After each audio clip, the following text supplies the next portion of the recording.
أعوذ بالله من الشيطان الرجيم. بسم الله الرحمن الرحيم.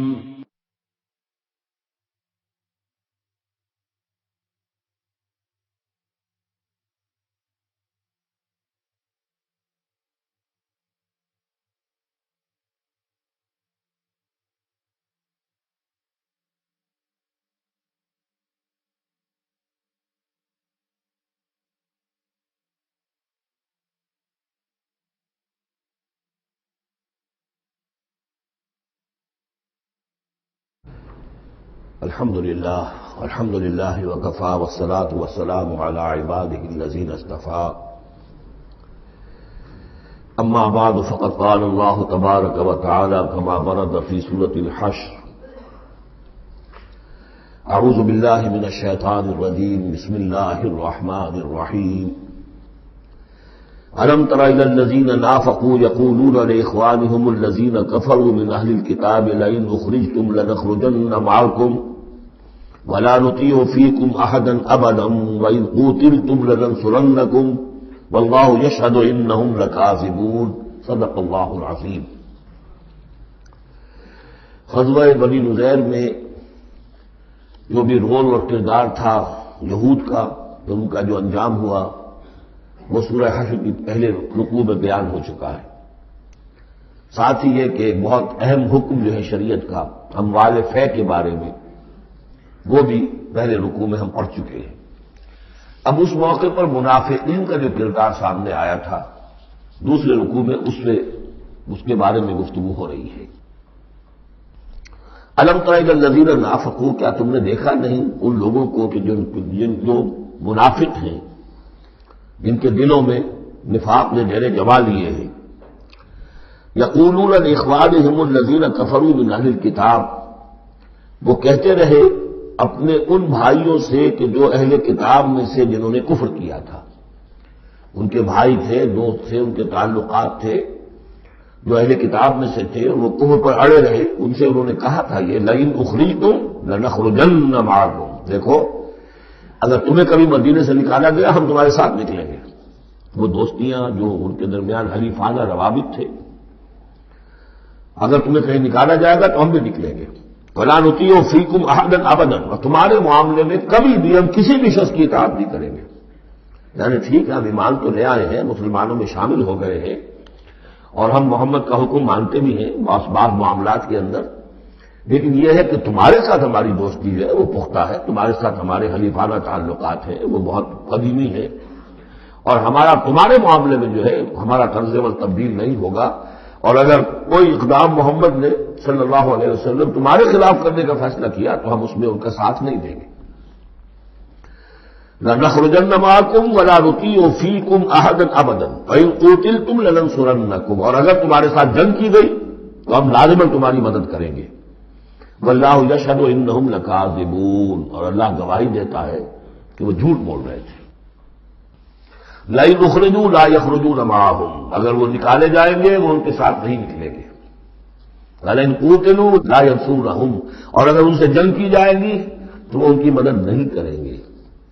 وَلَئِنْ نَصَرُوهُمْ لَيُوَلُّنَّ الْأَدْبَارَ، اور اگر کہیں ان کی مدد کر بیٹھیں گے تو فوراً بھاگیں گے، پیچھے دکھا دیں گے. ثُمَّ لَا يُنصَرُونَ، اور پھر ان کی کہیں سے مدد نہیں ہو سکے گی. یعنی اگر ان میں جمع مردی ہوتی تو یہ سچے مسلمان ہی کیوں نہ بن گئے ہوتے؟ ایمان لائے تھے، اگر ہمت ہوتی ان میں، کوئی قوت ارادی ان کی صحیح ہوتی، کوئی غیرت اور حمیت ہوتی، کوئی اپنی ہی ذات کی عزت کا کوئی خیال ہوتا تو یہ ہر سے بعد پھر ایمان لانے کے بعد ان کا طرز عمل جو ہے کیوں نہ وہی ہو جاتا کہ جو اہل ایمان کا تھا. بودے ہیں، بودے ہونے کی وجہ سے نفاق پیدا ہوا ہے ان میں. اب اگر یہ کہتے ہیں کہ ہم تمہاری مدد کریں گے اور لازماً لڑ جائیں گے، ہر ایک سے لڑ جائیں گے، تو یہ سب جھوٹ ہے.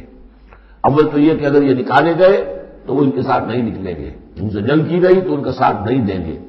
اور اگر کوئی اکا دکا ان میں سے ایسا نکل بھی آیا سر پھرا کہ جو اپنے اس وعدے کو پورا کرنے کے لیے ان کے ساتھ شامل ہو کر جنگ کرے گا تو پھر یہ کہ جھٹ وہ بھاگ جائے گا، میدان چھوڑ جائے گا اور یہ کہ پیٹھ دکھا دے گا. لَأَنْتُمْ أَشَدُّ رَهْبَةً فِي صُدُورِهِم مِّنَ اللَّهِ، مسلمانوں یقیناً تمہارا ڈر ان کے دلوں میں کہیں زیادہ ہے بنسبت اللہ کے ڈر کے. یہ اللہ سے اتنا نہیں ڈرتے جتنے کہ تم سے ڈرتے ہیں۔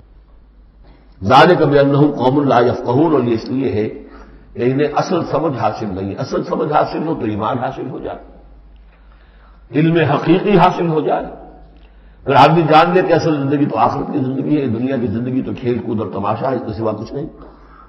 لا یقاتلونکم جمیعا، یہ کبھی بھی جنگ نہیں کریں گے تمہارے خلاف مل کر، الا فی قری محصنۃ، مگر یہ کہ کہیں ایسی بستیوں میں کہ جن کو پوری طرح فورٹیفائڈ ہو، جن کی فصیلیں کھڑی ہو، مضبوط ہوں، ان کے اندر سے ہو کر جنگ کریں گے، اور من ورائے جدر، یا دیواروں کے پیچھے سے۔ باسہم بینہم شدید، ان کے آپس کے جھگڑے جو ہے وہ بہت سخت ہیں۔ اگر تو خلوص اور اخلاص کسی میں شخص کے اندر ہو تو اللہ کے ساتھ مخلص کیوں نہ ہو جائے گا، اللہ کے رسول کے ساتھ کیوں نہ مخلص ہو جائے گا۔ ظاہر بات ہے کہ بزدلی اور خود غرضی یہ دو چیزیں ہیں کہ جو در حقیقت ان کے مزاج کا جزو لا ینفک ہے، اور وہی تو اصل سبب ہے ان کے نفاق کا۔ تو یہ کسی اور کے ساتھ کیسے مخلص ہو جائیں گے؟ تحسبہم جمیعا وقلوبہم شتیٰ، تم سمجھتے ہو کہ یہ یکجا ہیں، اکٹھے ہیں، ان کا متحدہ محاذ ہے، جبکہ دل کے دل پھٹے ہوئے۔ ہمارے یہاں بھی سیاسی متحدہ محاذ، چاہے وہ نظام مصطفیٰ تحریک کا بنا تھا، اس کا بھی حال سب کو معلوم ہے، جو اس کے لیڈر جو ہیں علماء کرام ایک دوسرے کے پیچھے نمازیں نہیں پڑھتے تھے، متحدہ محاذ تھا، وہ اتحاد کیسا تھا؟ وہی بات۔ باسہم بینہم شدید، ان کے تو آپس کے اختلافات جو ہیں وہ بہت شدید ہیں، ان کی آپس کی دشمنیاں، صدورتیں، کینے۔ تحسبہم جمیعا، تم سمجھتے ہو کہ یہ جمع ہے، اکٹھے ہیں، وقلوبہم شتیٰ، دل پھٹے ہوئے۔ ذالک بانہم قوم لا یعقلون، اور یہ اس لیے کہ وہ ایک ایسا گروہ ہے کہ جو عقل سے کام نہیں لیتے۔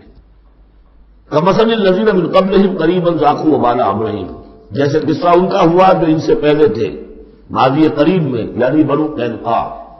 سب سے پہلے بنو قینقاع کا معاملہ ہوا تھا، پھر یہ بنی نضیر کا ہوا، پھر 5ویں سال میں غزوہ احزاب کے زمینہ کے طور پر بنو قریظہ کا ہوا۔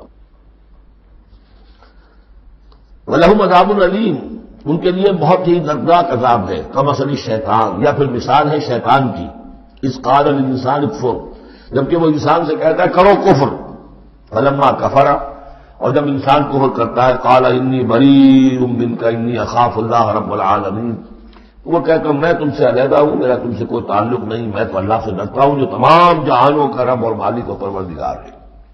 فکان عاقبتہما انہما فی النار خالدین فیہا، تو ان دونوں کی عاقبت یہ ہے کہ وہ شیطان بھی اور وہ انسان بھی، دونوں کی عاقبت یہ ہے کہ وہ رہیں گے آگ میں اور ہمیشہ ہمیشہ رہیں گے۔ وذالک جزاء الظالمین، اور یہی ہے ظالموں کا بدلہ، جیسا کہ سورہ قاف میں ہم پڑھ چکے ہیں کہ وہ قرین جو ہوگا، اس گناہ گار کافر اور مشرک کا جو قرین ہوگا، وہ جب لے کر آئے گا، حاضر کرے گا، قال قرینہ ھذا ما لدی عتید، اور اللہ تعالیٰ کی طرف سے حکم آئے گا فرشتوں کو القیا فی جہنم کل کفار عنید، وہ کیا کہے گا ربنا ما اطغیتہ ولکن کان فی ضلال بعید، اور اللہ تعالیٰ فرمائیں گے لا تختصموا لدی وقد قدمت الیکم بالوعید ما یبدل القول لدی وما انا بظلام للعبید۔ تیسرا رکوع اور آخری رکوع جو ہے سورہ حشر کا، یہ پھر قرآن مجید کا ایک بہت اہم مقام ہے۔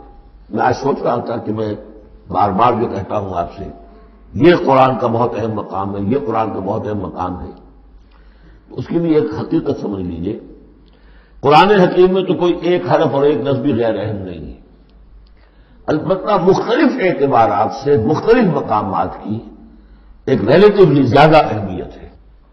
بعض مقامات حکمت کے ہیں، بعض مقامات جو ہے وہ فلسفیانہ ہیں، بعض مقامات وہ ہیں کہ جو جدید سائنس کے حوالے سے بڑے اہم ہیں، بعض مقامات وہ ہیں جو روح دین سے بحث کرتے ہیں، بعض مقامات وہ ہیں جو ایمان کی ماہیت کو واضح کرتے ہیں، ایمان کیا ہے۔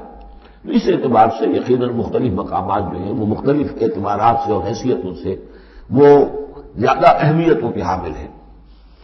اب یہ جو 7 آیتیں ہیں اس رکوع کی، تیسرے رکوع کی، اس میں فلسفہ، تصوف، پھر یہ کہ اس میں سب سے بڑا جو آ رہا حصہ وہ یہ ہے کہ جیسے 6 آیتیں سورہ حدید کی تھی کہ جن میں اللہ کے اسماء و صفات کا ذکر ہے، جن میں تفصیل سے گفتگو نہیں کر سکا اور نہ اس کا موقع تھا، تو اسی طرح کا ہم وزن جو ہے 3 آیتیں آ رہی ہیں سورہ حشر کے آخر میں. قرآن حکیم میں اسماء خداوندی کا سب سے بڑا گلدستہ 16 اسماء ایک جگہ پر اور کہیں نہیں. 8 اسماء ایک آیت میں. الملک القدوس السلام المومن المہیمن العزیز الجبار المتکبر سبحان اللہ عما یشرکون ایک ہے. تو اس اعتبار سے یہ حصہ بہت اہم ہے. فرمایا یا ایھا الذین آمنوا اتقوا اللہ ولتنظر نفس ما قدمت لغد واتقوا اللہ ان اللہ خبیر بما تعملون. اہل ایمان اللہ کا تقوی اختیار کرو اور چاہیے کہ ہر جان یہ دیکھتی رہے کہ اس نے کل کے لیے کیا آگے بھیجا ہے. اللہ کا تقوی اور آخرت کا احساس کل کے لیے کیا بھیجا. ما قدمت لغد یہ بڑی کل ہے. ایک کل تو وہ ہے کہ جو کل سورج طلوع ہوگا تو شروع ہو جائے گی, اور ایک بڑی کل وہ ہے آنے والی ہے جو باس بادل موت کے بعد آنے والی ہے. وہ بڑی کل ہے. اس کل کے لیے کیا بھیجا ہے آگے, کیا سامان ہے, کیا توشہ ہے, کیا تم نے کمائی ہے جو جمع کرائی ہے. وہ جو اس کائناتی حکومت کا جو سب سے بڑا ریزرو بینک ہے, امپیریل بینک ہے اس کائنات کا, اللہ تعالیٰ کے ہاں کیا جمع کرایا. اور دیکھیے 2 مرتبہ ایک آیت میں واتقوا اللہ, اللہ کا تقوی, اللہ کا خوف. لیکن یہ خوف اصل میں اس طرح کا خوف نہیں ہوتا جو کسی خوفناک شے کا خوف ہوتا ہے. ایک ہے شیر کا خوف یا سانپ کا خوف, ایک خوف والد کا خوف ہوتا ہے, وہ محبت کے تحت ہوتا ہے.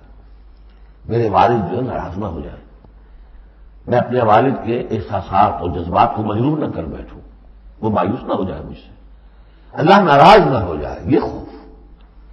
یا ایھا الذین آمنوا اتقوا اللہ ولتنظر نفس ما قدمت لغد واتقوا اللہ ان اللہ خبیر بما تعملون. یقیناً جو کچھ تم کر رہے ہو اللہ اسے باخبر ہے.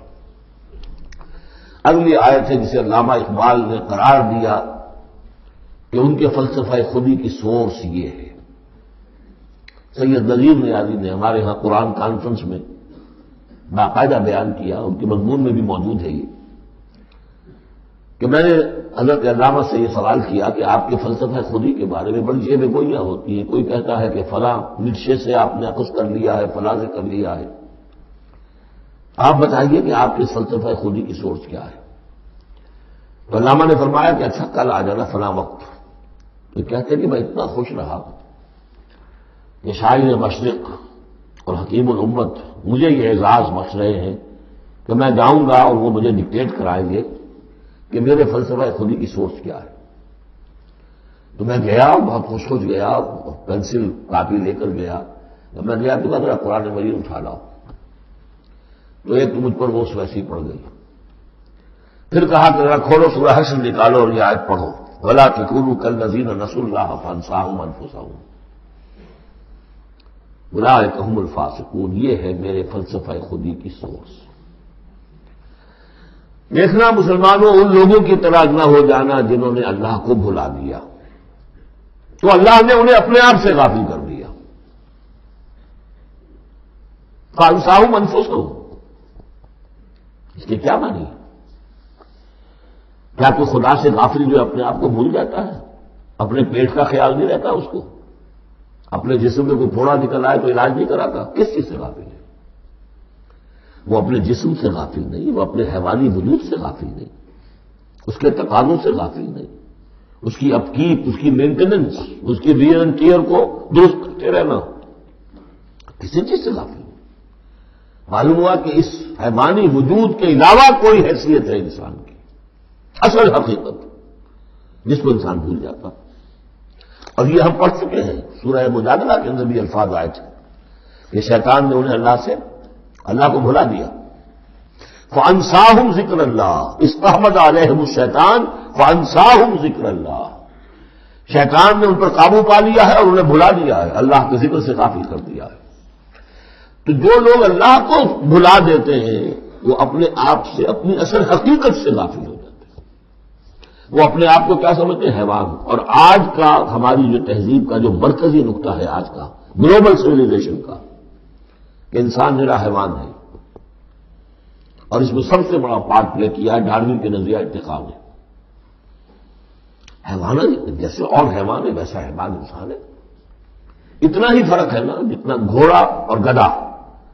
گدھا ذرا کوس قسم کا ہے، ذرا گٹیا رف قسم کا جانور ہے، اور ذرا گھوڑا فائن ہے، ریفائنڈ ہے، کم قلت والا. باقی بنیادی فرق کیا ہے گدھے میں اور گھوڑے میں؟ اسی طرح گوریلا اور شمپینزی اور انسان کیا فرق ہے؟ اتنا ہی فرق ہے جتنا گدھے اور گھوڑے میں ہے، اتنا ہی گوریلا اور شمپینزی اور انسان میں ہے. کوئی فرق نہیں. وہی موٹیوز جو ان کے ہیں وہی موٹیوز ان کے ہیں، سارے وہی موٹیوز ہیں. سائیکالوجی ہے تو اسی پر چل رہی ہے. جو محرکات عمل ہے انسان کے وہ وہی ہے جو حیوان کے، کوئی اور ہے نہیں. یہ ہے اصل میں اس دور کا المیہ، اللہ کو بھول جانا اور اپنی اصل حقیقت یعنی روح. اللہ کو بلاؤ گے تو تمہارے اندر جو ڈیوائن ایلیمنٹ اس نے پھونکا تھا اس سے غافل ہو جاؤ. اب کیا رہ گئے تم میرے حیوان؟ میں نے آپ کو اس سے پہلے بھی وہ اپنشد کا جملہ سنایا ہے. Man in his ignorance identifies himself with the material sheets which encompass his real self. Real self تو میری انا ہے، میری خودی ہے. اور یہ انا خودی فلسفیانہ الفاظ ہے کس شے کے لیے؟ وہ جو روح ہے میرے اندر ہے. نور تجلی بھی اسی خاک میں پنہا، غافل تو میرا صاحب ادراک نہیں ہے. نقطۂ نوری کے نام او خودی، زیر خاک ماں شرار زندگی. لیکن اس سے غافل، جب اس سے غافل حیوان رہ گئے. جب حیوان ہو گئے اولئک ھم الفاسقون. تو حیوان کے لیے تو کوئی مورل لا ہے نہیں. اور ارلی فرینچ لٹریچر جو ہے پچھلی سینچری کا وہ سارا اسی پر بیسڈ ہے. وہ ساری دلیل یہاں سے لاتے ہیں کہ انسانوں نے اپنے اوپر قیدیں لگانی ہے. بیوی بیٹی ماں میں فرق کرنا، حیوانات میں کوئی فرق کرتا؟ نیوڈسٹ کلب سے اگر پوچھے کہتے ہیں حیوانات میں سے کوئی لباس پہنتا ہے؟ انسان نے خواب کا تکلف ایجاد کر دیا. ان کے لیے سورس ہے وہی حیوانوں کی زندگی، انہیں سے سبق حاصل کرو. یہ ہے انسان کے اندر صرف حیوان نہیں ہے. جیسے کہ شیخ سعدی نے کہا تھا آدمی زیادہ عرفہ معجون است فرشتہ سرشتہ وز حیوان. یہ جو انسان ہے آدم ذات یہ ایک معجون مرکب ہے. اس میں فرشتہ بھی، فرشتے کہتے ہیں گوندنے کو، آٹے کو پانی کو ملا کر گوندتے ہیں آپ، یکجان کرتے ہیں. بس فرشتہ سرشتہ وز حیوان، اس میں ایک فرشتہ بھی ہے ایک حیوان بھی ہے، دونوں گدے ہوئے. فرشتہ ہے روح، عالم امر کی شے، اور وہ نور سے پیدا کیا. روح بھی روح عالم امر کی شے، یہ سلونت علی روح خود روح من امر ربی، یہ بھی نور سے پیدا کی گئی. نقطۂ نوری یہی ہے. وَلَا تَكُونُوا كَالَّذِينَ نَسُوا اللَّهَ فَأَنسَاهُمْ أَنفُسَهُمْ أُولَٰئِكَ هُمُ الْفَاسِقُونَ. لا يستوي اصحاب النار واصحاب الجنہ. دیکھو برابر نہیں ہو سکتے آگ والے اور جنت والے. اصحاب الجنت هم الفائزون، جنت والے ہی کامیاب ہوں گے. اللہم ربنا اجعلنا منہم. اللہم ادخلنا الجنت مع الابرار. اللہم اجرنا من النار. یا مجیر یا مجیر یا مجیر. اس کے بعد آیت آئی ہے قرآن مجید میں عظمت قرآن کے بیان میں عظیم ترین آیت. لو انزلنا هذا القرآن على جبل لرأيته خاشعا متصدعا من خشية الله. اگر ہم اس قرآن کو اتار دیتے کسی پہاڑ پر تو تم دیکھتے کہ وہ دب جاتا، متصدعا پھٹ جاتا من خشیت اللہ، اللہ کے خوف سے. میں نے جو شروع میں تعارف قرآن پر جو گفتگو کی تھی اس میں اس کا حوالہ دیا تھا عظمت قرآن کے لیے. قرآن ایز سچ، قرآن فی نفسہ ہی اس کی عظمت کیا ہے. ایک ہے قرآن کی افادیت کیا ہے، دو چیزیں جدا ہے. ایک فی نفسہ ہی وہ کیا ہے، اس کی عظمت کیا ہے. ایک یہ کہ اس کا فائدہ کیا ہے، افادیت کیا ہے. افادیت پر بس یہ آیت پڑھ چکے، لیکن خاص طور پر دو آیتیں سورہ یونس کی. یا ایھا الناس قد جاءتکم موعظۃ من ربکم وشفاء لما فی الصدور وہدی ورحمۃ للمؤمنین. قل بفضل اللہ وبرحمتہ فبذلک فلیفرحوا هو خیر مما یجمعون. لیکن قرآن فی نفسہ ہی اگر ہم اسے اتار دیتے کسی پہاڑ پر تو تم دیکھتے کہ وہ دب جاتا پھٹ جاتا. اور اس کے لیے میں تشریح کر چکا ہوں. سورہ اعراف میں جو معاملہ ہوا تھا کہ حضرت موسیٰ علیہ السلام نے فرض کیا تھا اللہ سے رب ارنی انظر الیک، اور اللہ نے فرمایا کہ تم مجھے نہیں دیکھ سکتے، لن ترانی ولکن انظر الی الجبل فإن استقر مکانہ فسوف ترانی. ذرا اس پہاڑ کو دیکھو، ہم اپنی تجلی اس پر ڈالیں گے، اگر وہ سہار جائے، کھڑا رہ جائے اپنی جگہ پر، برداشت کر جائے، تو تم بھی سمجھنا کہ ہاں ہمیں دیکھ سکو گے. فلما تجلی ربہ للجبل، جب اس کے رب نے ایک اپنا پرتو، ایک جلوہ، ایک تجلی کیا ہے؟ روشنی، ایک نور، اس نور کا جو اللہ تعالی نے وہ پرتو ڈالا اس پہاڑ پر، جعلہ دکا وخر موسیٰ صعقا، وہ ریزہ ریزہ ہو گیا. اور تجلی باری تعالیٰ، ذات باری تعالیٰ کی تجلی کے بالواسطہ مشاہدے کا اثر ہوا ہے کہ حضرت موسیٰ بے ہوش ہو کر گر گئے. اب نوٹ کیجئے، یہ بالکل وہی بات ہے جو تمثیل کی شکل میں آ رہی ہے. فرق کیا ہے؟ وہ تجلی ذات تھی باری تعالیٰ کی، یہ تجلی صفات ہے. کلام اللہ، اللہ کا کلام ہے، کلام متکلم کی صفت ہوتا ہے، اس کی بھی تاثیر وہی ہے جو ذات باری تعالیٰ کی تاثیر ہے. اس کو علامہ اقبال نے ادا کیا ہے، فاش گویم آنچ در دل مزمرست. میں صاف ہی کھول کر بیان کر دوں جو میرے دل میں مزمر ہے، چھپی ہوئی بات ہے. یہ کتابیں نیست چیزیں دیگرست. یہ قرآن کتاب نہ سمجھو اسے، کتاب میں کچھ اور ہے. کیا ہے؟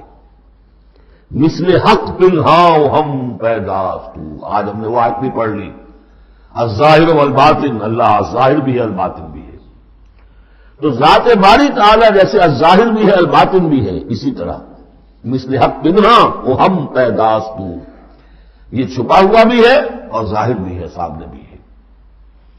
اس لیے میں بیان کر چکا ہوں وہاں سورہ واقعہ میں، لا یمسہ الا المطہرون، جب تک کہ اندر پاک نہ ہو چکا ہو قرآن کی حقیقی معرفت اور معانی تک انسان پہنچ نہیں سکتا. چھلکوں تک رہے گا، ہڈی ہوگی اس کے ہاتھ میں، گودا نہیں ہوگا اس کے پاس. ناز قرآن مغزہ برداشتے استخاں پیش سگا انداختے، بس تک نہیں پہنچ سکتے.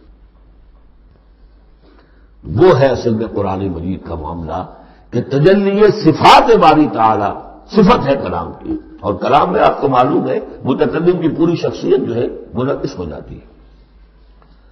کوئی شخص ہے، کوئی بھٹیارن ہے، کوئی اور ہے، بڑموجا ہے، اب ان کی اپنی زبان ہے، ان کا ایک جملہ آپ سنیں گے پتہ چل جائے گا یہ کون بول رہا ہے، یہ کون بول رہی ہے.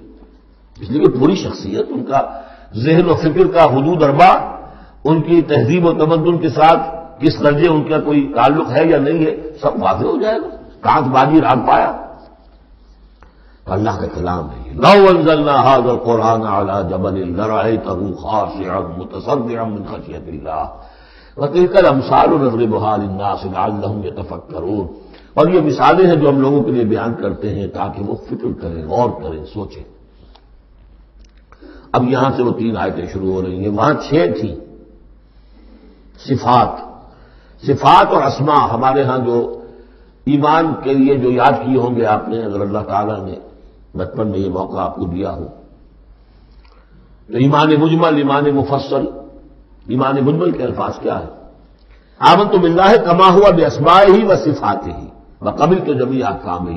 تو اسماء اور صفات باری تعالیٰ کے موضوع پر سورہ حدید کی پہلی 6 آیات، یہ قرآن مجید کا ذروہ سنام ہے، چوٹی. سنام چوٹی، ذروہ کہتے ہیں اونٹ کے کوہان کو، کوہان کی بھی اونچی جو سب سے نمایاں شے ہوتی ہے. اسماء پر یہ سب سے بڑا گلدستہ ہے. اور ایک خاص بات جو میں نے وہاں نوٹ نہیں کرائی تھی آپ کو، سورہ حدید میں واحد مقام ہے قرآن مجید کا جہاں اسماء باری تعالیٰ کے مابین حرف عطف واو آیا ہے، هو الاول والآخر والظاہر والباطن، اور کہیں نہیں ہے. 4 اسماء آئے ہیں سورہ جمعہ کے شروع میں، یسبح للہ ما فی السماوات و ما فی الارض الملک القدوس العزیز الحکیم، کوئی حرف واو نہیں۔ اور 8 اسماء آئیں گے یہاں پر، الملک القدوس السلام المومن المہیمن العزیز الجبار المتکبر، کوئی حرف واو نہیں۔ وہو العزیز الحکیم، یہ نہیں هو العزیز والحکیم نہیں۔ اس کی وجہ کیا ہے؟ اللہ تعالیٰ کے تمام اسماء، اللہ کی تمام صفات اس کی ذات میں بیک وقت موجود ہیں۔ واؤ میں تو مغایرت پیدا ہو جاتی ہے، واؤ میں تراخی پیدا ہو جاتی ہے، لیکن یہاں کیوں آئے سورہ حدید میں؟ اس لیے کہ اول و آخر بیک وقت نہیں ہو سکتے، وہ حال عقلی ہے۔ ظاہر و باطن ایک وقت میں ہو سکتے ہیں، میرا ظاہر میرا باطن یہ تو ایک ہی وقت میں موجود ہے، قرآن کا ظاہر اور قرآن کا باطن ایک وقت میں موجود ہے، اول و آخر ایک نہیں ہو سکتے، اس لیے وہاں واو لایا گیا، هو الاول والآخر والظاہر والباطن۔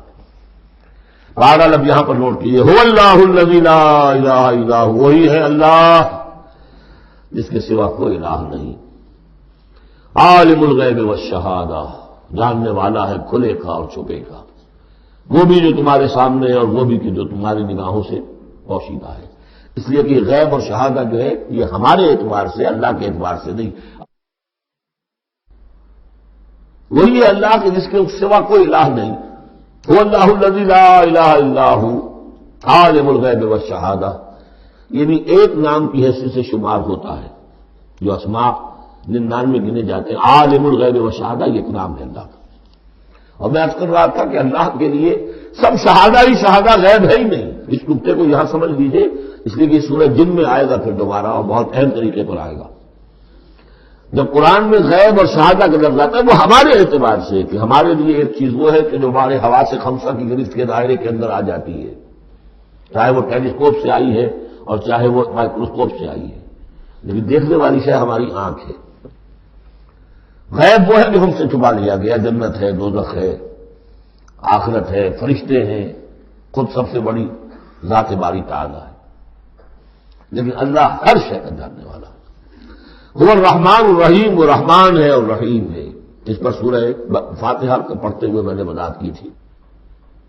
هو اللہ الذی لا الہ الا هو، وہی ہے اللہ جس کے سوا کوئی الہ نہیں، الملک بادشاہ حقیقی، القدوس پاک، السلام سلامتی اور سالم، ہر اعتبار سے سالم، کوئی اس کو نزل پہنچانے والا نہیں ہے، ہر عیبوں سے پاک، المومن امن دینے والا، امان دینے والا، المہیمن پناہ میں لینے والا، العزیز زبردست، مطلق العنان جس کی اتھارٹی ایبسلیوٹ ہے، الجبار دباؤ رکھنے والا، المتکبر عظمت والا، بڑائی والا، یہ 8 نام آئے ہیں، الملک القدوس السلام المومن المہیمن العزیز الجبار المتکبر۔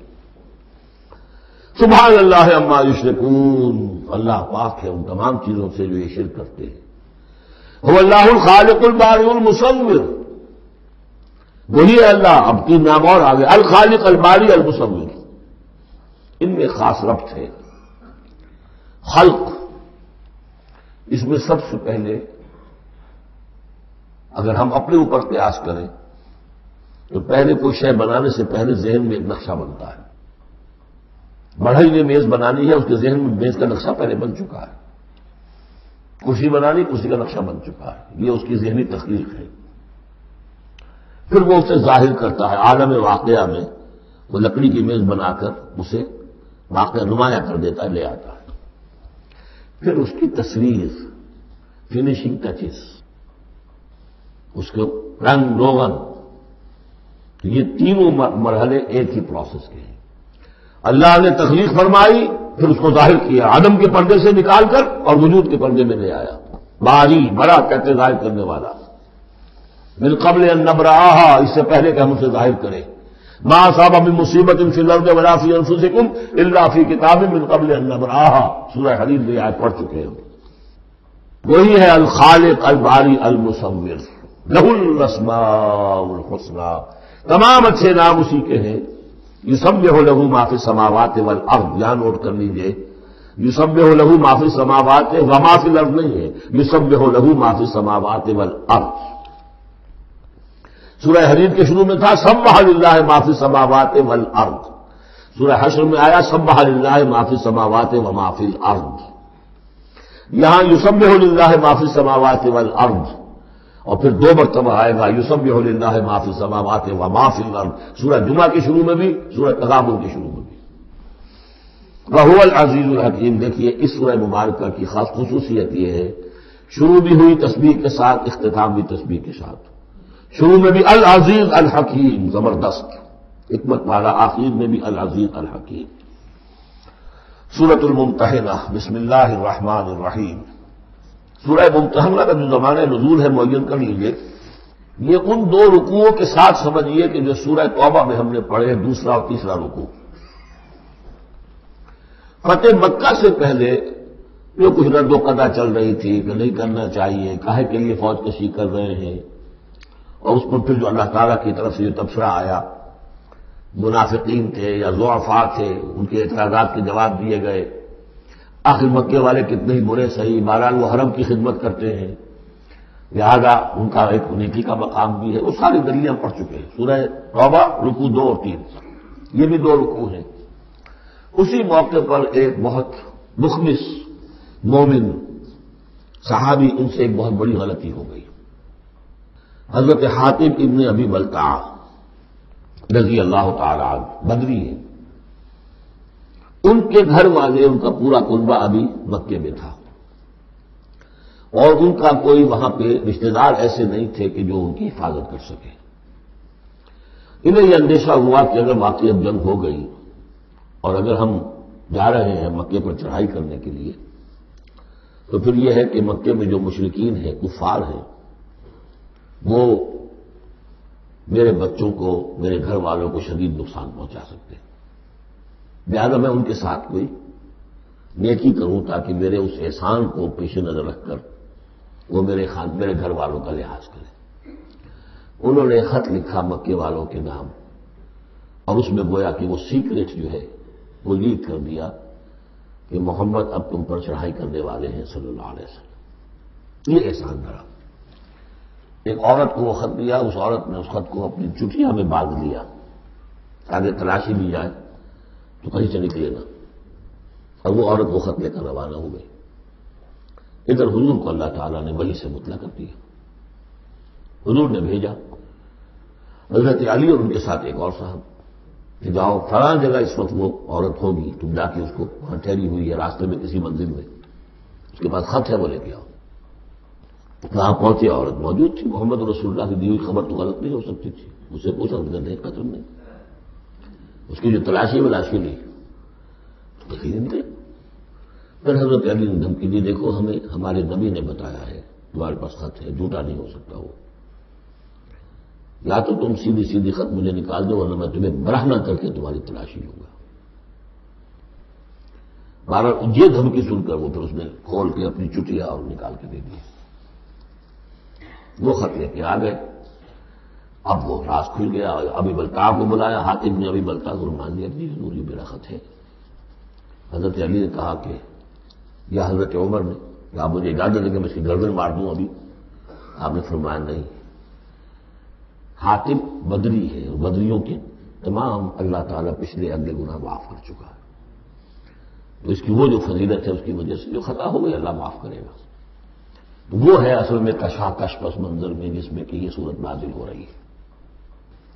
یا ایھا الذین آمنوا لا تتخذوا عدوی وعدوکم اولیاء، اہل ایمان تم میرے اور اپنے دشمنوں کو اپنا دوست اور ولی نہ بناؤ۔ ان کی خیر خواہی، ان کی بھلائی، ان پہ احسان کرنے کی کوشش، ان کے ساتھ اپنے گڈ آفیسز بلڈ کرنے کی کوشش۔ تلقون الیہم بالمودۃ، تم ان کی طرف رجوع کرتے ہو، بھیجتے ہو پیغام دوستی کے، خلوص و اخلاص کے۔ وقد کفروا بما جاءکم من الحق، حالانکہ انہوں نے کفر کیا ہے، انکار کیا ہے اس حق کا جو تمہارے پاس آیا ہے۔ یخرجون الرسول وایاکم، وہی ہیں جو نکالتے ہیں، یعنی جنہوں نے نکالا ہے رسول کو صلی اللہ علیہ وسلم، تمہیں بھی نکالا ہے ان تؤمنوا باللہ ربکم، صرف اس جرم کی پاداش میں کہ تم ایمان رکھتے ہو اللہ پر، اپنے رب پر۔ ان کنتم خرجتم جہادا فی سبیلی، اگر تو تم نکلے تھے مکے سے اور تم نے ہجرت کی تھی اس لیے کہ میری راہ میں جہاد کرو گے، تو یہ طرز عمل تمہیں اس کے منافی ہے۔ وابتغاء مرضاتی، اور میری رضا جوئی کے لیے تم نکلے تھے، تو سرون الیہم بالمودہ، تم خفیہ پیغامات بھیجتے ہو ان کو دوستی کے، احسان کے مبنی۔ وَأَنَا أَعْلَمُ بِمَا أَخْفَيْتُمْ، تم نے خفیہ پیغام بھیجا، میں تو خوب جانتا ہوں جسے تم چھپاتے ہو، وَمَا أَعْلَنتُمْ، جسے تم ظاہر کرتے ہو، وَمَن يَفْعَلْهُ مِنكُمْ فَقَدْ ضَلَّ سَوَاءَ السَّبِيلِ، جو کوئی بھی تم میں سے یہ کام کرے گا وہ تو پھر سیدھے راستے سے بھٹک گیا۔ یہ ایک آیت ہے، اب تک نوٹ کر لیجیے مدنی صورتوں کا جو مزاج ہے۔ یا ایھا الذین آمنوا لا تتخذوا عدوی وعدوکم اولیاء تلقون الیہم بالمودۃ وقد کفروا بما جاءکم من الحق یخرجون الرسول وایاکم ان تؤمنوا باللہ ربکم ان کنتم خرجتم جہادا فی سبیلی وابتغاء مرضاتی تسرون الیہم بالمودۃ وانا اعلم بما اخفیتم وما اعلنتم ومن یفعلہ منکم فقد ضل سواء السبیل۔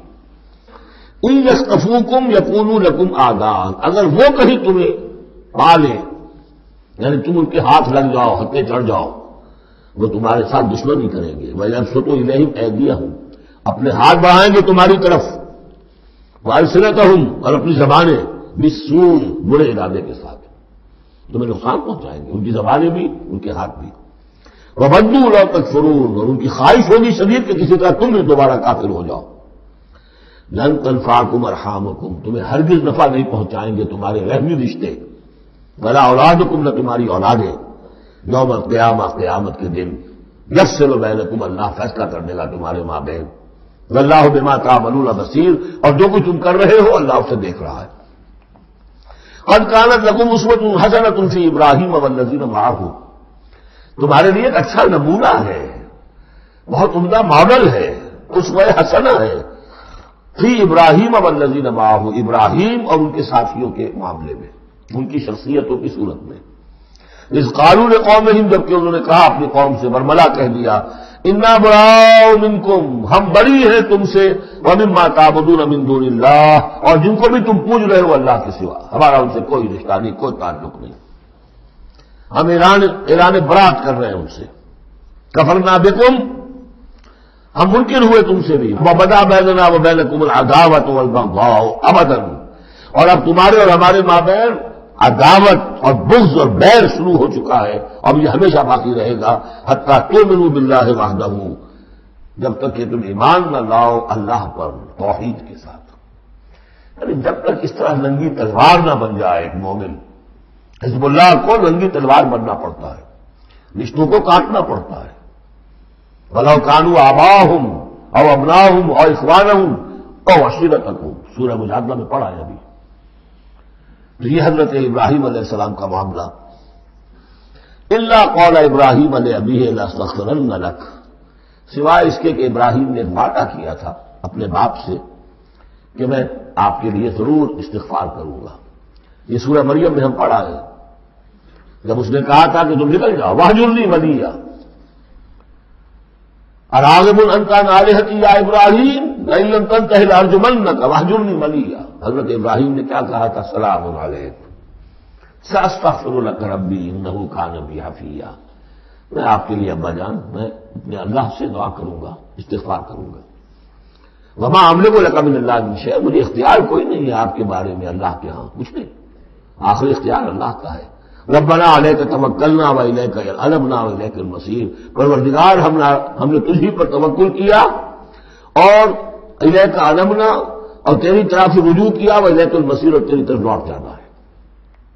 ربنا لا تجعلنا فتنة للذین کفروا، پروردگار ہمیں اب کافروں کے لیے تختہ مشق اور تختہ امتحان نہ بنا دے کہ ہمارے اوپر وہ ظلم کرے، اور تو ان کو اوپر آزمائش جو انہیں آزما رہا ہے وہ اس شکل میں کہ ہم پر وہ ظلم کرے، جیسے اللہ تعالیٰ کفار مکہ کو آزما رہا تھا، لیکن تختہ ستم، تختہ مشق کون؟ صحابہ کرام بنے ہوئے تھے۔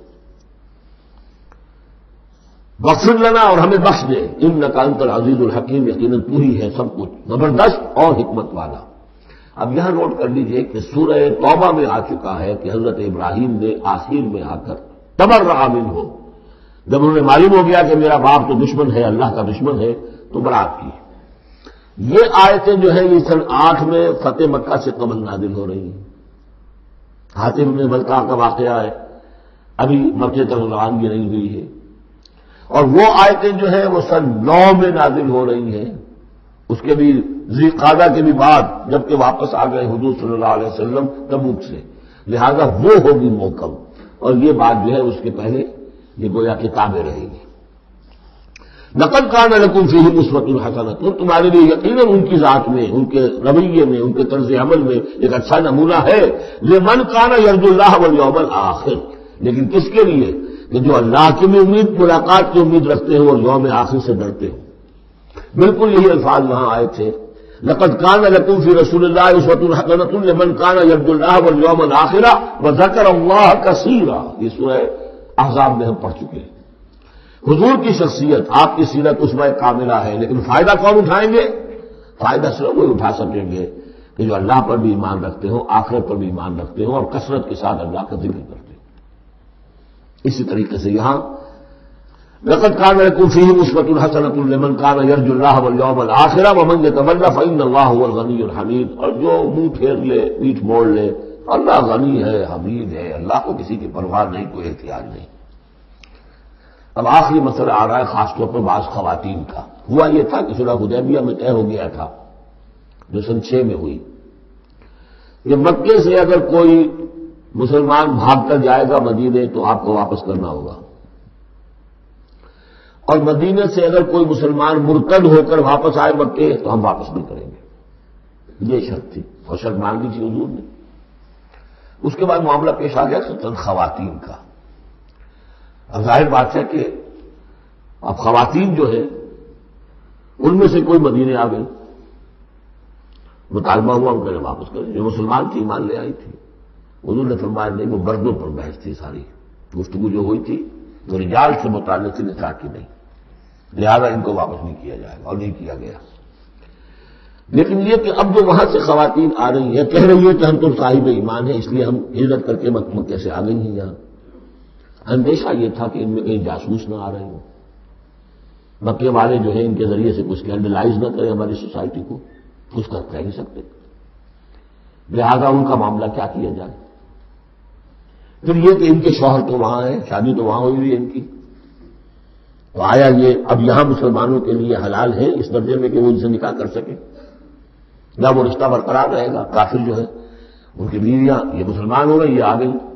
یہ مسائل تھے خواتین کے کہ جن کو اس رکوع میں سورہ ممتحنہ کے اور آخر میں پھر خواتین کی بیعت کا تذکرہ ہے اس میں، اور یہ میں سمجھتا ہوں کہ اللہ تعالیٰ کی طرف سے کمپنسیشن ہوتی ہے۔ جیسا کہ میں نے بتایا تھا کہ باپ اور ماں میں فرق یہ رکھا گیا، قانونی طور پر باپ کا پلڑا بھاری ہے،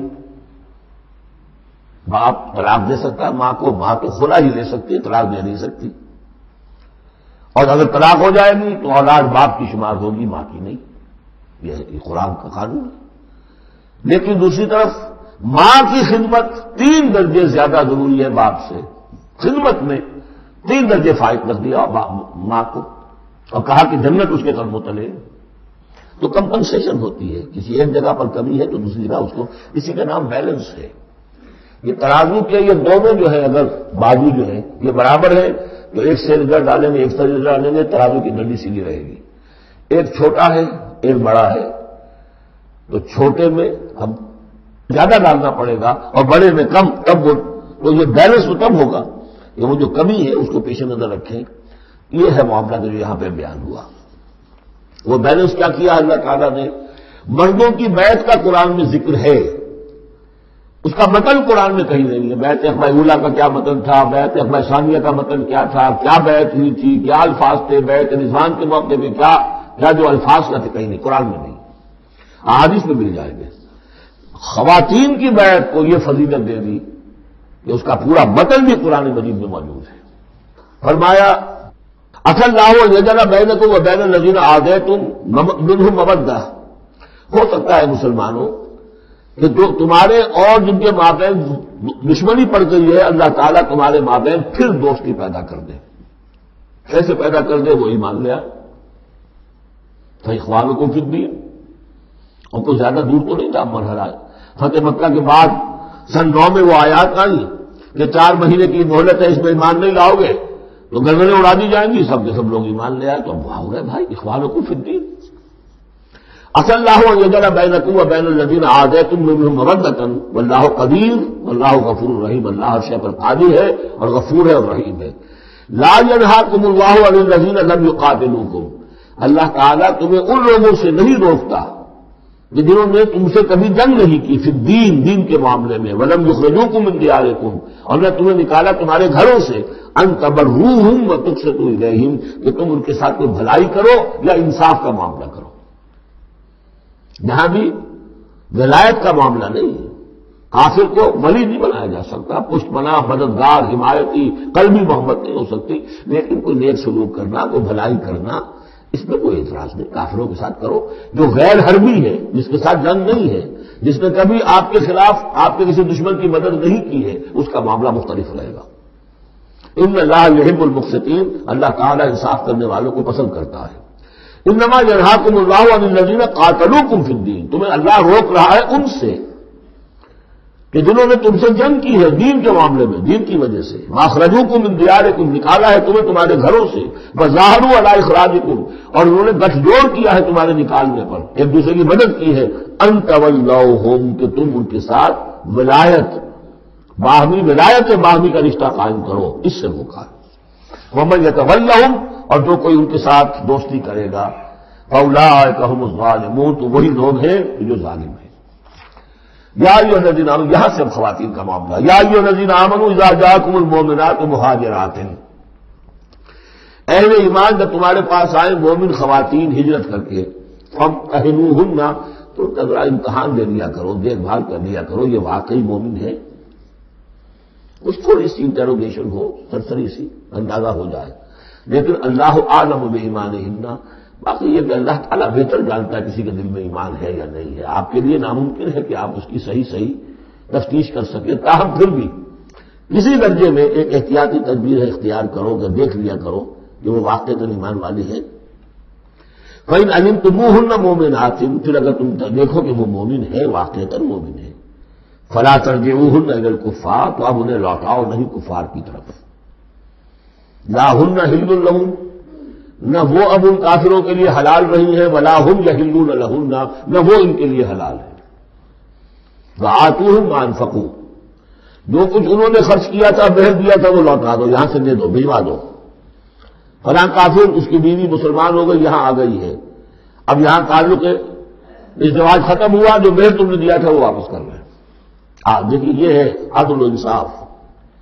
جیسے کہ حضرت خالد بن ولید نے ایک موقع پر جبکہ شام کے محاذ کو ذرا پیچھے ہٹنا پڑا، ابو عبیدہ کا معاملہ تھا رضی اللہ تعالی عنہما، تو ایک شہر جس سے کہ جزیہ لے لیا گیا تھا، پھر چونکہ وہاں سے پسپائی جو ہے ٹیکٹیکل موو کے طور پر وہاں سے پیچھے ہٹنا پڑا، تو وہ سارا جزیہ واپس کر دیا. ہم جا رہے ہیں، اب آپ لوگوں کی حفاظت کا ذمہ ہم نہیں لے سکتے. ذمہ کا مطلب ہے ہمیں آپ کی حفاظت کی ذمہ داری پوری کرنی تھی، نہیں کر سکتے یہ رقم واپس. اور دھاڑے مار کر وہ روئے کہ یہ لوگ فرشتہ لوگ یہ جا رہے ہیں ہمیں چھوڑ کر. تو یہاں بھی کہا جا رہا ہے کہ وہ کافر ہے، لیکن یہ کہ ان کے جو انہوں نے مہر وغیرہ دیا ہوا ہے مسلمان عورتوں کا، واپس کر لوٹا دو. وَلَا جُنَاحَ عَلَيْكُمْ أَن تَنكِحُوهُنَّ إِذَا آتَيْتُمُوهُنَّ أُجُورَهُنَّ، اور اے مسلمانوں تم پر کوئی حرج نہیں ہے، کوئی گناہ نہیں ہے کہ تم اب ان خواتین سے نکاح کر لو جبکہ تم انہیں ان کے مہر ادا کر دو. وَلَا تُمْسِكُوا بِعِصَمِ الْقَوَافِرِ، اور اگر تمہاری بیویاں وہاں ہیں، کوئی رہ گئی ہے ابھی کفر پہ ہے، تو تم بھی ان کے ناموس کو اپنے قبضے میں نہ رکھو، یعنی انہیں طلاق دے دو، انہیں فارغ کر دو کہ ہمارا تم سے کوئی تعلق نہیں. بس ما انفقتم، اور ان سے مانگ لو جو بھی تم نے ان کو دیا تھا مہر کے طور پر. جب ہمارے اور تمہارے درمیان وہ رشتہ ختم ہوا، میرا مہر واپس کرو. وَلْيَسْأَلُوا مَا أَنفَقُوا، جو انہوں نے خرچ کیا تھا وہ مانگ لیں، جو یہاں مسلمان عورتیں آ گئی ہیں ان کا مہر لوٹا دیا جائے. ذالکم حکم اللہ یحکم بینکم، یہ اللہ کا حکم ہے اور اللہ تمہارے مابین فیصلہ کر رہا ہے. واللہ علیم الحکیم، اللہ سب کچھ جاننے والا ہے، کمال حکمت والا۔ وَإِنْ فَاتَكُمْ شَيْءٌ مِّنْ أَزْوَاجِكُمْ، اور اگر کوئی چیز جاتی رہے تمہارے ہاتھ سے تمہاری بیویوں کے معاملے میں، یعنی مسلمان مرد ہجرت کر کے آ گیا، بیوی اس کی وہاں پر ہے اور وہ کافرہ ہے، مشرکہ ہے، اور اس سے وہ کہتا میرا مہر واپس کرو، وہ نہیں کرتی، وہ مہر واپس نہیں کر رہی، اسے یہاں پہ نکاح کرنے کے لیے مہر ادا کرنا پڑے گا، اس کے پاس پیسے نہیں ہیں۔ اس مسئلے کا حل بتایا، وَإِنْ فَاتَكُمْ شَيْءٌ مِّنْ أَزْوَاجِكُمْ، تمہارے کچھ لوگوں کی طرف سے اگر انہیں یہ نقصان پہنچ جائے کہ انہیں وہ مہر واپس نہ ملے، فَعَاقَبْتُمْ إِلَى الْكُفَّارِ، یہ کفار کے ہاں رہ گیا، وہ نہیں دے رہے تم مہر، فَعَاقَبْتُمْ، پھر اگر کہیں تمہارا ہاتھ پڑ جائے، کہیں کسی جگہ تمہیں فتح مل جائے، کہیں سے تمہیں مال غنیمت یا مال فہ ہاتھ آ جائے، فَآتُوا الَّذِينَ ذَهَبَتْ أَزْوَاجُهُمْ، تو ان لوگوں کو کچھ دے دلا دو کہ جن کی بیویاں جاتی نہیں اس کفر اور اسلام کی وجہ سے، رشتہ جو کٹ گیا ہے، تاکہ اب وہ اپنی اس رقم سے جو انہیں دی جا رہی ہے وہ یہاں نکاح کر سکے، اور جو خواتین وہاں سے آ رہی ہیں جن کا کہ حکم دے دیا گیا کہ یہاں سے ان کے مہر واپس کر دو، تو اب ان سے وہ نکاح کریں گے تو مہر دیں گے تو تب ہوگا نا۔ فَآتُوا الَّذِينَ ذَهَبَتْ أَزْوَاجُهُمْ مِثْلَ مَا أَنفَقُوا وَاتَّقُوا اللَّهَ الَّذِي أَنتُم بِهِ مُؤْمِنُونَ، اور اس اللہ کا تقوی اختیار کرو جس پر کہ تمہارا ایمان ہے۔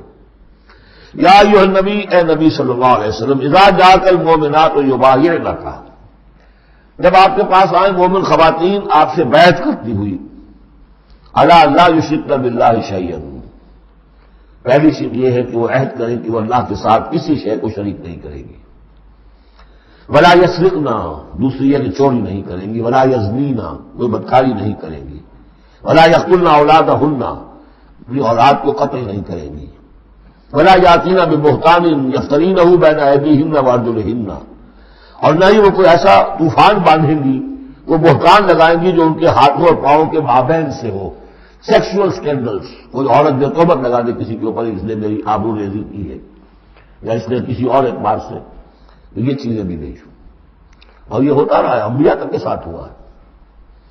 ولا یعصینک فی معروف، اور آخری بات یہ اس بیعت کے اندر کہ جو بھی آپ بھلی بات ان سے کہیں گے اس کے اندر آپ کی نافرمانی نہیں کریں گے۔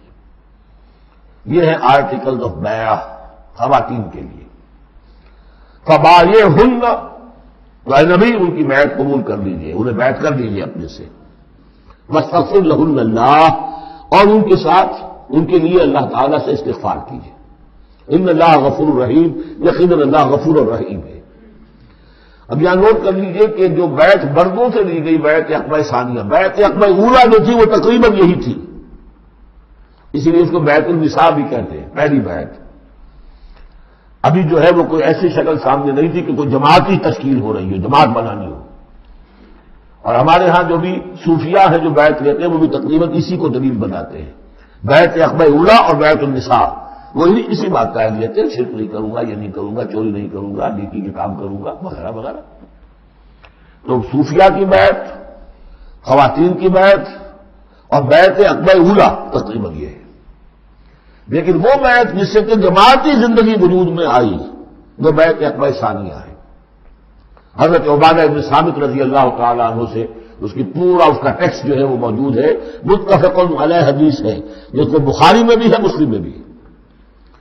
بایعنا رسول اللہ صلی اللہ علیہ وسلم، وہ فرماتے ہیں ہم نے بیعت کی تھی اللہ کے رسول سے صلی اللہ علیہ وسلم، علی السمع والطاعۃ، آپ کا ہر حکم سنیں گے، اطاعت کریں گے، فی العسر، تنگی اور مشکل میں بھی، والیسر، اور آسانی میں بھی، والمنشط، اس حالت میں بھی کہ ہماری طبیعتوں میں انشراح ہو کہ ہاں یہ کام واقعی بہت مفید ہے، صحیح ہے، والمکر، اور اس حالت میں بھی کہ ہمیں اپنی طبیعتوں پر جبر کرنا پڑے، ہمیں اس فیصلے کے ساتھ اتفاق نہ ہو، وعلی اثرۃ علینا، اور اس کے باوجود کہ دوسروں کو ہم پر ترجیح دے دی جائے۔ ترجیح دے دی جائے کس بات میں؟ آپ امیر بنا رہے ہیں فلاں شخص کو، یہ تو ابھی نوبارد ہے، ابھی آیا ہے، ابھی شامل ہوا ہم نے، اور ہم پرانے آپ کے ساتھی ہیں، نہیں، پریروگیٹو ہے یہ آپ کا، جس کو چاہے امیر بنائے۔ وعلی اللہ نضال الامر اہلہ، جنہیں آپ ذمہ دار بنائیں گے ان سے ہم جھگڑیں گے نہیں، ان سے لڑیں گے نہیں، ان کی اطاعت کریں گے۔ من اطاعنی فقد اطاع اللہ ومن عصانی فقد عصی اللہ، ومن اطاع امیری فقد اطاعنی ومن عصی امیری فقد عصانی۔ وعلی ان نقول بالحق اینما کنا، آخری شرط یہ کہ ہم حق بات ضرور کہیں گے جہاں کہیں بھی ہوں گے. لا نخاف فی اللہ لومۃ لائم، ہم کسی ملامت کرنے والے کی ملامت کے خوف سے اپنی زبان بند نہیں کریں گے. یہ بیعت عقبہ ثانیہ جو ہے اس کو ہم نے تنظیم اسلامی میں اختیار کیا، ایک لفظ کا اضافہ کیا، ابایعک علی السمع والطاعۃ فی المعروف. حضور کی اطاعت مطلق تھی، جو حکم دیں گے، غلط دے نہیں سکتے، معصوم ہے. حضور کے بعد ابو بکر کی بیعت بھی مطلق نہیں تھی، مقید ہے، مشروط ہے، کتاب و سنت کے دائرے کے اندر اندر. یہ بیعت ہے کیونکہ اس کے بعد حضور نے پہلی مرتبہ تنظیمی ڈھانچہ قائم کیا کہ مدینے میں آپ نے 12 نقیب مقرر کر دیے. یہ تنظیمی شکل پہلی مرتبہ ہو رہی ہے آپ کی ہجرت کے اندر. مکے میں تو چونکہ آپ خود موجود ہیں اور سب صحابہ وہیں ہے، چھوٹا سا شہر ہے، تو کسی تنظیمی سانچے کی اور ڈھانچے کی اور لمبی چوڑی چین جو ہے بنانے کی ضرورت ہی نہیں. اب مدینہ دور ہے، وہاں کے کچھ لوگ 9 خزرج میں سے اور 3 اوس میں سے آپ نے نقیب بنائے، اب ان کی ذمہ داری بنی. اس طرح جماعتی تنظیم جو بنی ہے وہ اس بیعت پر بنی ہے. البتہ چونکہ خواتین کا معاملہ یہ ہے کہ جماعتی جدوجہد جو آگے چلنی ہے اس میں جہاد اور قتال کے جو مراحل آنے ہیں اس میں خواتین کا حصہ بالواسطہ ہے، بلا واسطہ نہیں، ڈائریکٹ نہیں. وہ بیعت ان سے نہیں لی گئی، بلکہ یہی بیعت لی گئی ہے کہ اس کے اندر یہ افعال ہیں، یہ نہیں کریں گے. اور یہ کہ ہاں جو امیر ہیں حضور صلی اللہ علیہ وسلم جو بھی حکم دیں گے، جو بھلائی کا حکم ہوگا اس میں ان کی نافرمانی نہیں کریں گے. اس کو ہم نے تنظیم میں خواتین کی بیعت کے لیے بعین ہی یہی الفاظ اختیار کیے. اور واقعہ یہ کہ اس کا بہت ایک اہم پہلو یہ ہے کہ چاہے خواتین کو وہ دوسرے کام نہیں کرنے جو مردوں والے ہیں، جنگ میں جانا ہے یا کوئی اور مسئلہ ہے، لیکن ایک سینس آف بلانگنگ ہو جاتی ہے کہ ایک گروہ کے ساتھ ہونا. کونوا مع الصادقین، کوئی ہے جس کے ساتھ آپ نے اپنے آپ کو آئیڈینٹیفائی کیا، جماعتی زندگی ہے اور اس کے تحت ایک کام ہو رہا ہے. اس کی برکتیں جو ہے جو آپ نے فرمایا گیا، حضور نے فرمایا، یہ حضرت عمر کا قول ہے، اثر ہے، لا اسلام الا بالجماعہ ولا جماعہ الا بالامارہ ولا امارہ الا بالسماع ولا سماع الا بالطاعہ. کوئی اسلام نہیں ہے بغیر جماعت کے، کوئی جماعت نہیں بغیر عمارت کے، کوئی عمارت نہیں بغیر حکم سننے کے، اور سننے کا کوئی فائدہ نہیں درمانا نہ جائے. حضور نے فرمایا علیکم بالجماعہ، ید اللہ علی الجماعہ، تم پر لازم ہے کہ جماعت کی شکل میں رہو، اور اللہ کی مدد اور تائید جماعت کے ساتھ ہوتی ہے. اور اس جماعت سازی کے لیے جو مسنون اور منصوص اور معصور بنیاد ہے وہ ہے بیعت، جس کو ہم نے چھوڑ دیا. دوسرے طریقے جو ہے جماعت سازی کے دستور ہو، دستور کے مطابق قوانین ہو، بائی لا ہو، یہ بھی حرام نہیں ہے، یہ بھی مباح ہے. لیکن مباح ہونا اور بات ہے، اور منصوص ہونا، مسنون ہونا، معصور ہونا یہ بالکل اور بات ہے. زمین و آسمان کا فرق ہے. بہرحال ہم نے تنظیم اسلامی میں اس بیعت کے نظام کو اختیار کیا. اللہ کا شکر ہے کہ جو ایک انسٹیٹیوشن اسلام کا بالکل ختم ہو گیا تھا، ڈیڈ، مطلوب، ہم نے اسے زندہ کیا ہے. آخری آیت ہے، یا ایھا الذین آمنوا لا تتولوا قوما غضب اللہ علیہم، اہل ایمان اس لوگوں کے ساتھ دوستی نہ کرو جن پر اللہ کا غضب ہے. جہاں سے یہ صورت شروع ہوئی تھی اختتام کو پھر وہی بات آ گئی. قد یئسوا من الآخرہ، یہ آخرت سے مایوس ہو چکے ہیں. کما یئس الکفار من اصحاب القبور، جیسے کہ کفار مایوس ہو چکے ہیں اصحاب قبور میں سے. اس کے 2 معنی دیے گئے ہیں. جیسے کفار جو قبر میں ہیں ان پر تو حقیقت واضح ہو چکی ہے نا، عالم برزخ میں جب پہنچ گئے تو انہیں معلوم ہے، اب حقائق منکشف ہو گئے، جیسے وہ مایوس ہو گئے ہیں کہ ان کے لیے اب کوئی راستہ نہیں، اللہ کے عذاب سے بچنے کی کوئی شکل نہیں. یا یہ کہ جیسے یہ کفار مایوس ہو گئے ہیں کہ جو قبر میں چلا گیا اس کا کوئی باس بعد الموت نہیں، اس کو دوبارہ اٹھا جانا نہیں ہے. دونوں امکانات، دونوں ترجمے کیے گئے ہیں.